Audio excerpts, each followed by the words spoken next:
Friends, smart education academy की आज की क्लास में आप सभी का स्वागत है। देखिए, हम लोग एनसीईआरटी की क्लास 10th की ज्योग्राफी की बुक को डिस्कस कर रहे हैं और चैप्टर नंबर 1 और 2 को हम लोग डिस्कस कर चुके हैं। तो आज हम लोग चैप्टर नंबर 3 को देखेंगे, जिसका नाम है जल संसाधन। अच्छा, अपने चैप्टर पे आए इससे पहले मैं आपको कुछ बातें बता देता हूँ कि ये चैप्टर आपके लिए यूजफुल कैसे होगा। तो आप जानते हैं यूपीएससी में सीसीएस में एक एसे का टॉपिक है जहां पर जल संसाधन वगैरह पर एसे पूछा जा सकता है, जल संरक्षण वगैरह पे। तो ऐसे में एसे में क्या होता है, आपको मल्टी डायमेंशनल अप्रोच लेना होती है। हिस्टोरिकल जो पर्सपेक्टिव है इसका, इकोनॉमिकल जो इसकी साइड है, जोग्राफिकल जो साइड है, इसके साथ ही इसकी जो सामाजिक दशाएं हैं, यहाँ तक कि जो इसके मनोवैज्ञानिक साइड्स है, उन सभी को हमको कवर करना पड़ता है। तो ये दो चैप्टर है, इसमें आपको इन सभी चीज़ों के बारे में जानने को मिलेगा। जैसे भारत में जो कुछ सामाजिक आंदोलन हुए जल संसाधन से संबंधित, जो कुछ किसानों और शहरी क्षेत्रों के बीच में टकराव हुए, इसके साथ ही ऐतिहासिक रूप से भारत में जल को किस तरह से बचाया जाता था, वर्तमान में क्या हो रहा है, बांध का क्या फ़ायदा है, क्या नुकसान है, इस तरह की बहुत सारी बातें आपको पता चलेंगी। और जब आप अपने एसे में इस तरह की बातों को अलग अलग पॉइंट्स में लिख देंगे तो आपका एसे थोड़ा सा अलग हो जाएगा, थोड़ा सा स्पेशल हो जाएगा। तो इस दृष्टि से भी आप इस चैप्टर को देखें। भूगोल तो आप पढ़ ही रहे हैं, लेकिन इस दृष्टि से भी आपको इस चैप्टर को देखना है। तो आज की क्लास को हम लोग स्टार्ट करते हैं।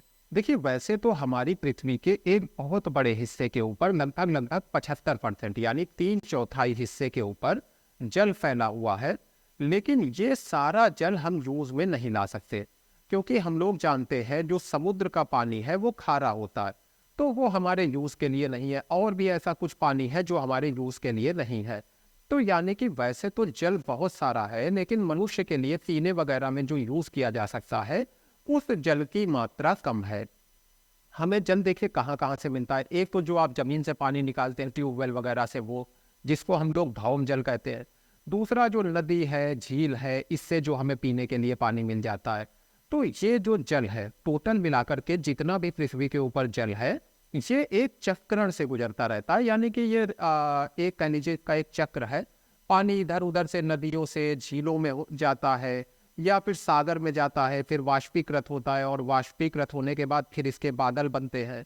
उसके बाद वर्षा हो जाती है और जो पानी है फिर से नदियों वगैरह में आ जाता है। यानी कि ये पूरा चक्र जो है ये चलता रहता है। अच्छा, देखिए, हमारे भारत देश में हम लोग जानते हैं ऐसे बहुत से स्थान हैं जहां पर पीने के पानी की कमी है।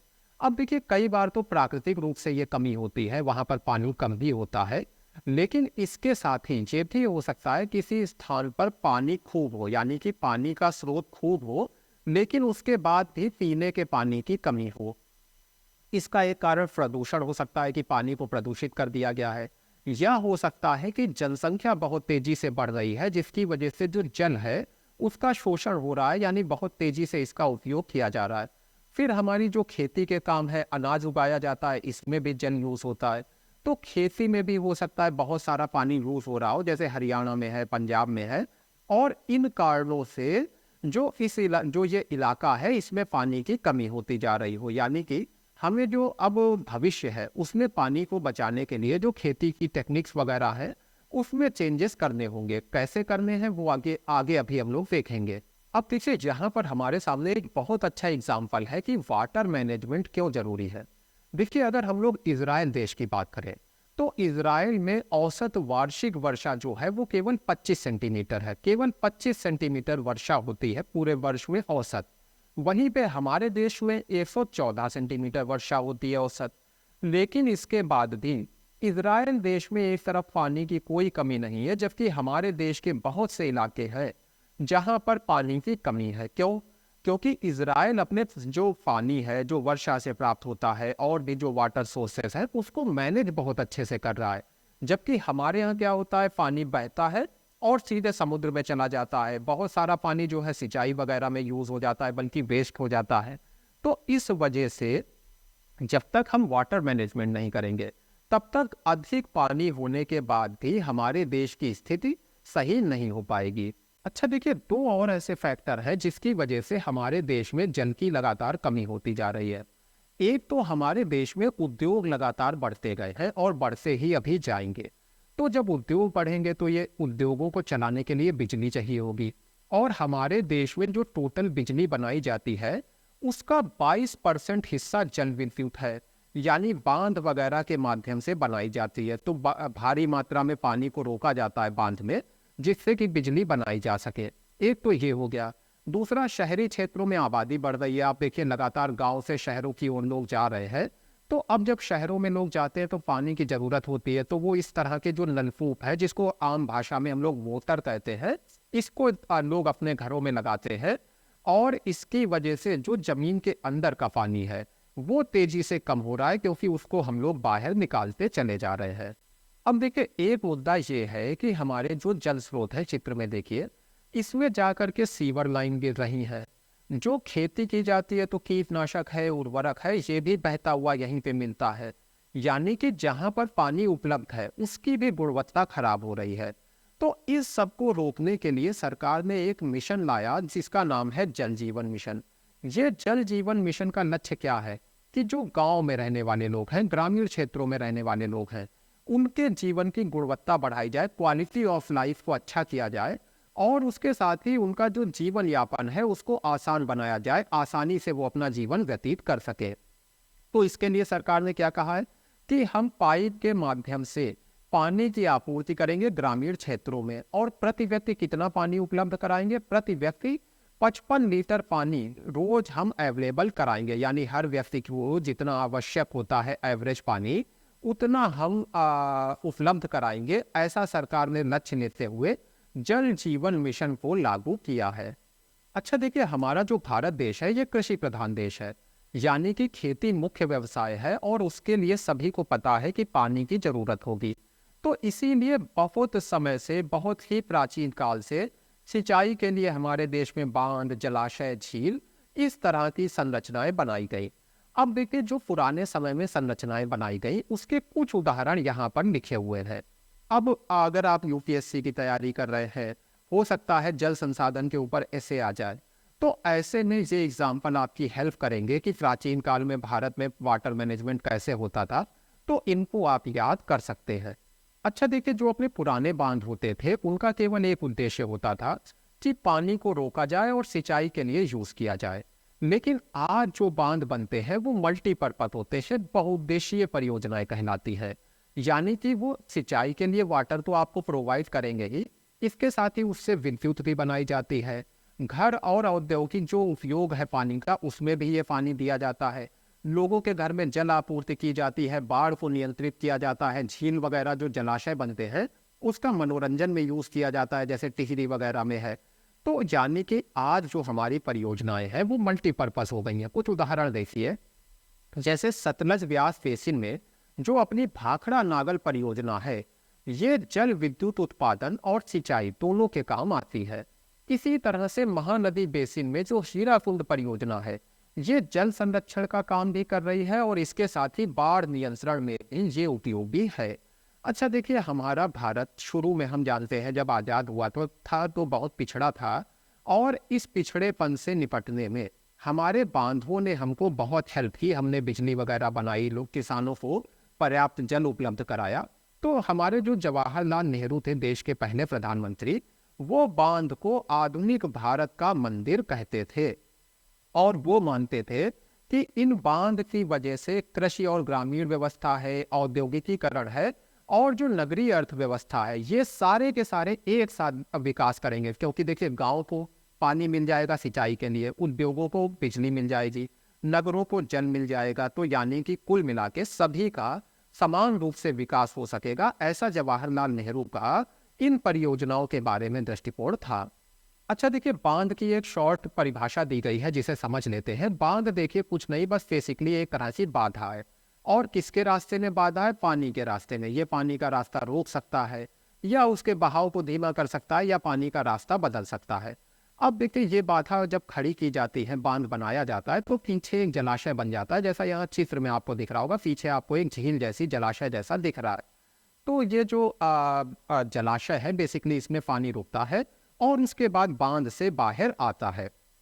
अच्छा देखिए, हम लोग बांध को क्लासिफाई कर सकते हैं, वर्गीकृत कर सकते हैं।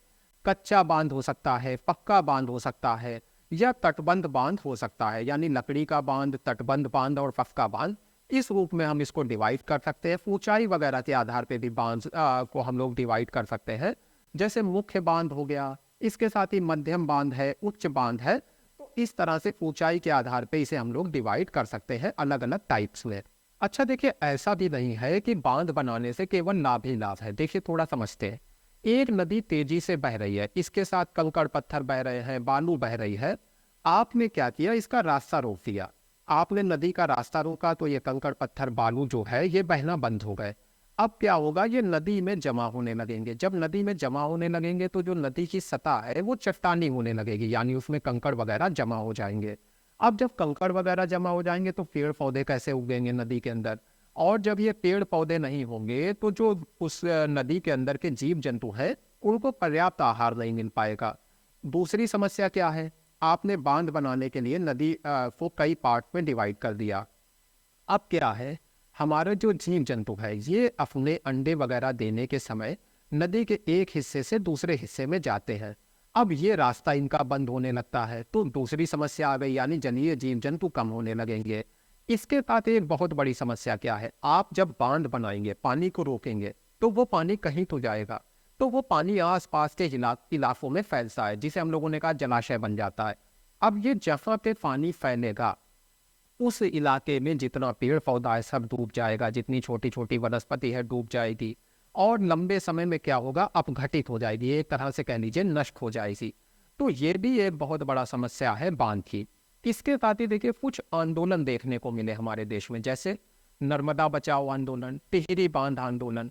इस सब के पीछे कारण क्या था? देखिए, आप बांध बना रहे हैं, पानी फैलेगा तो उन बांध के इलाके में जो गांव वगैरह है वो तो डूब जाएंगे। और जहाँ जो यहाँ रहने वाले लोग हैं उनको अपने इन इलाकों को छोड़ के नई जगह जाना होगा। अब आप खुद सोचिए, पहले ये गरीब लोग हैं, ग्रामीण लोग हैं, इनके मवेशी जो हैं वो कहाँ जाएंगे, इनकी जो खेती है वो कहाँ जाएगी? कुल मिला के अब ये लोग जो गांव के आसपास के पेड़ पौधों पे, जीव जंतुओं पे डिपेंड थे, उससे जब आप इनको उजाड़ देंगे तो ये शहरों में जाकर क्या रोजगार करेंगे, क्या काम धंधे करेंगे? ये सारी समस्याएं आती हैं। और इसी वजह से ये जो आंदोलन है, नर्मदा बचाओ आंदोलन, टिहरी बांध आंदोलन, ये सारे देखने को मिले।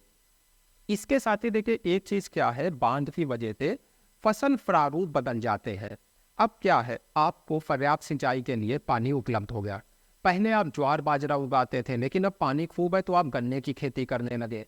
इससे क्या है, जमीन में साल्टिफिकेशन होने लगा, यानी आपने ज्यादा पानी यूज कर दिया जमीन पे, जमीन में साल्ट बढ़ने लगा, लवणीकरण होने लगा। और इसके साथ ही ये भी कहा जाता है कि बांध का जो लाभ है वो केवल अमीर लोगों को मिलना है। जैसे बड़ा बांध है तो विद्युत कौन यूज करेगा? उद्योग धंधे के मालिक यूज करेंगे, शहरों में रहने वाले लोग यूज करेंगे अपने एसी के लिए। तो जो गरीब लोग हैं उनकी कीमत पे जो अमीर है उनको लाभ पहुंचाया जा रहा है, एक ये भी बात उठाई जाती है। और इसके साथ ही देखिए एक जैसे कि एक कई बार ये झगड़े भी हुए हैं कि शहरों में पानी पहुंचाया जा रहा है और किसानों को खेती के लिए पानी नहीं मिल रहा है। तो इस तरह का एक उपद्रव गुजरात में तापी बेसिन में जब सूखा पड़ा था उस दौरान देखा गया था। ये देखिए बात और है, बहुउद्देशीय परियोजना जब एक बनाई जाती है, बांध वगैरह बनाया जाता है तो बहुत लागत आती है। तो कौन सा राज्य कितना पैसा लगाएगा और इसके साथ ही किसको कितना पानी बांध का मिलेगा, इसको लेकर के भी झगड़े बढ़ते जा रहे हैं। क्योंकि जब पानी कम होगा तो हर राज्य चाहेगा हमको ज्यादा पानी मिले, इसलिए भी झगड़े बढ़ रहे हैं। फिर देखिए बांध से कुछ और समस्याएं थी हैं, जैसे कि जो जलाशय बन जाता है इसमें लगातार क्या है, नदी जो है अपना आकर के सेडिमेंट यानी कि जो कंकड़ पत्थर बालू है इसको जमा करती है। अब जलाशय में ये जब जमा होते हैं तो जलाशय का जो तल है वो ऊंचा होता जाता है, यानी कि पानी का लेवल ऊपर होता जाएगा। और इससे क्या है, थोड़ी सी वर्षा हुई समझो ओवरफ्लो होने लगा, यानी पानी जो जलाशय से बाहर निकलने लगा, तो इससे आसपास के इलाकों में बाढ़ आ जाएगी। अच्छा, जब बहुत तेज पानी बरसता है, बहुत ज़्यादा वर्षा हो जाती है तो क्या है, बांध को खोलना पड़ता है और इसकी वजह से बाढ़ आ जाती है। जैसे 2006 में महाराष्ट्र और गुजरात में भारी वर्षा के दौरान बांध से पानी छोड़ा गया, जिससे बाढ़ की स्थिति बहुत ज़्यादा विकट हो गई थी। इसके साथ ही देखिए क्या है, जब बांध के जलाशय में जो तलछट जमा हो रहा है, जो सेडिमेंट ये जमा हो रहा है, अगर ये हमारे मैदानी क्षेत्रों तक फैलेगा, जैसे यूपी में, बिहार में फैलेगा जाके, तो ये किसका काम करेगा? एक तरह से उर्वरक का। ये जो नई नई मिट्टी आती है, ये जो नदी के साथ आता है तलछट, ये हमारी फसल के लिए बहुत अच्छा होता है। लेकिन अब ये कहाँ दब गया? जा करके जलाशय में रुक गया। तो मैदानी क्षेत्रों की उर्वरता कम हो रही है। और इसके साथ ही देखिए, बांध में इतना सारा पानी इकट्ठा रहता है कि इससे भूकंप आने का खतरा रहता है। और इसके साथ ही देखिए, जल जब बहुत ज़्यादा कहीं पे हो जाएगा, तो जल से बड़ी जुड़ी हुई जो बीमारियां हैं, अलग अलग जो वायरस है, वो भी फैलने लगते हैं। यानी बांध का एक पक्ष बहुत सकारात्मक है, जिससे हमारे देश ने लाभ उठाया, लेकिन कुछ ऐसे भी पक्ष है जिनके ऊपर हमें ध्यान देने की जरूरत है। देखिए, बहुत पहले से ही हमारे देश में वाटर स्टोरेज पे काम चल रहा है, यानी कि लोग जल का संग्रहण करते थे। तो ऐसे इलाके जहाँ पे कमी हो जाती थी पानी की, वहाँ पर कौन सी टेक्निक डेवलप की गई? जैसे कि जो जमीन के अंदर का ग्राउंड वाटर है, उसको कैसे संरक्षित किया जाए, जो बाढ़ के समय अतिरिक्त पानी होता है उसको कैसे बचाया जाए, वर्षा जल को कैसे बचाया जाए, इसको लेकर बहुत सारी टेक्निक्स थी। तो फिर से कुछ टेक्निक्स मैं आपको बताऊंगा जो आप अपने एसे वगैरह में यूज कर पाएंगे। देखिए, पहाड़ी और पर्वतीय क्षेत्रों में लोगों ने कुल और पुल जैसी वाहिकाएं नदी की धारा का रास्ता बदल के, यानी कि जो नदी की धारा है जिस रास्ते में जा रही है, इसका रास्ता लोग बदल देते थे, जिसको कोई पुल इस नाम से जाना जाता था। और ये जो धाराओं का रास्ता बदला जाता था, इससे जो पानी आता था खेत तक, उससे सिंचाई कर ली जाती थी। इसके साथ ही जैसे राजस्थान में है, तो राजस्थान में पीने का पानी इकट्ठा करने के लिए छत पर जो वर्षा का जल गिरता था, उसको एक जगह पे इकट्ठा किया जाता था। अच्छा, पश्चिम बंगाल में क्या है? जो बाढ़ आती है, पश्चिम बंगाल में बड़े इलाकों में हम लोग जानते हैं बाढ़ आती है, तो वहां पे वाहिकाएं बना दी गई, यानी कि जो बाढ़ का पानी बह रहा है, इसको अपने साथ लाने के लिए कुछ रास्ते बना दिए गए, जिसको वाहिकाएं कहते हैं। और इससे क्या किया जाता था? सिंचाई की जाती थी। अच्छा, शुष्क और अर्धशुष्क क्षेत्रों में, यानी जहाँ पे वर्षा बहुत कम होती है, ऐसे क्षेत्रों में जमीन पे गड्ढे बना लिए जाते थे, जिसे आप तालाब भी कह सकते हैं। और इसमें क्या होता था? पानी भर जाता था। तो एक तो आसपास की मिट्टी को पानी मिल जाएगा, और दूसरा इस पानी का यूज किया जा सकेगा जब पानी की कमी होगी, उस समय सिंचाई करने के लिए। तो ये कुछ पुराने समय की टेक्निक्स हैं जो हमारे देश में यूज होती थी वाटर स्टोरेज के लिए। देखिए, थोड़ा सा हम लोग समझेंगे कि ये जो छत के ऊपर पानी बरसता है, उसको कैसे स्टोर किया जाता है। तो आपके घर की छत के ऊपर पानी गिरता है, इसको एक पीवीसी पाइप की मदद से नीचे लाया जाता है। नीचे रेत और ईंट का प्रयोग करके इस जल को छाना जाता है। उसके बाद ये एक हौज तक पहुंचता है। जब ये हौज तक पहुंच गया, यानी ये आपके घर में एक हौज बना है और वहां तक ये पहुंच गया, वहां पे इकट्ठा हो गया, तो आप क्या करते हैं? इसको तुरंत के लिए यूज कर सकते हैं। इसके बाद फिर जो इस हौज से अतिरिक्त जल है, यानी जो इस हौज के भरने के बाद जो एक्स्ट्रा पानी है, इसको एक कुएं तक पहुंचा दिया जाता है। अब कुएं में आप पानी पहुंचाएंगे तो क्या होगा? ये पानी कुएं से धीरे धीरे जमीन के अंदर जाता रहेगा, यानी कि जो वाटर लेवल है जमीन के अंदर का, वो धीरे धीरे बढ़ने लगेगा। और देखिए, इससे क्या है, आपका जो ग्राउंड वाटर है वो फिर से रिचार्ज हो गया, और बाद में इस ग्राउंड वाटर को आप यूज कर सकते हैं। तो ये आपकी वाटर स्टोरेज की एक टेक्निक हो गई। अच्छा, देखिए, राजस्थान में एक इसी तरह का हौज या टैंक बनाया जाता है, जिसको टांका कहते हैं। अब ये प्रथा कम हो गई है, तो राजस्थान के अर्धशुष्क और शुष्क क्षेत्रों में इस तरह का टांका बनाया जाता था, एक तरह का टैंक बनाया जाता था, जिसमें वर्षा के पानी को इकट्ठा किया जाता था। अब देखिए, समस्या क्या है, जब से इंदिरा गांधी नहर बन गई है हमारे पश्चिमी राजस्थान में, तब से ये जो टांका वाली टेक्निक है, इसको कम यूज किया जा रहा है। यानी अब पानी को स्टोर नहीं किया जा रहा है, क्योंकि नहर आ गई है, पानी खूब हो गया है। लेकिन फिर भी कुछ लोग हैं जो अभी इस टेक्निक को यूज कर रहे हैं। कुल मिलाकर ये बताया जा रहा है कि जो वाटर स्टोरेज की अच्छी टेक्निक है, वो कहीं ना कहीं अब पीछे जा रही है। अच्छा, तमिलनाडु लेकिन अभी भी एक ऐसा राज्य है जिसने जो छत पर बरसने वाला पानी है, उसके स्टोर करने के लिए ढांचा बनाना अनिवार्य कर दिया। यानी तमिलनाडु में अगर आप अपना घर बनाते हैं, तो अनिवार्य रूप से आपको वाटर स्टोरेज करना पड़ेगा। नहीं करेंगे तो आपके ऊपर कानूनी कार्यवाही होगी। तो हमारा तमिलनाडु इस चीज को समझ रहा है कि वाटर स्टोरेज कितना आवश्यक है। और देखिए, जो हमारे पहाड़ी क्षेत्र वगैरह हैं, वहां पे बांस ड्रिप सिंचाई प्रणाली विकसित की गई। इसमें होता क्या है, जैसे पहाड़ से बहने वाले झरने हैं जो हमेशा बहते रहते हैं, तो इनके पानी का जो बहाव है उसकी दिशा परिवर्तित की जाती है बांस के माध्यम से, और फिर ये बांस के माध्यम से पानी लाया जाता है और पौधों की सिंचाई की जाती है। तो इस तरह की कई सारी टेक्निक्स हमारे देश में ऑलरेडी डेवलप की गई हैं जो वाटर स्टोरेज से संबंधित है, वाटर मैनेजमेंट से संबंधित है। तो इस तरह से इस चैप्टर में हम लोगों ने जो जल संसाधन है इसके बारे में कुछ बेसिक चीज़ें देखी हैं, और अगर कोई ऐसे वगैरह आता है इसके ऊपर तो निश्चित रूप से आप उसमें काफ़ी कुछ नई चीज़ें लिख पाएंगे।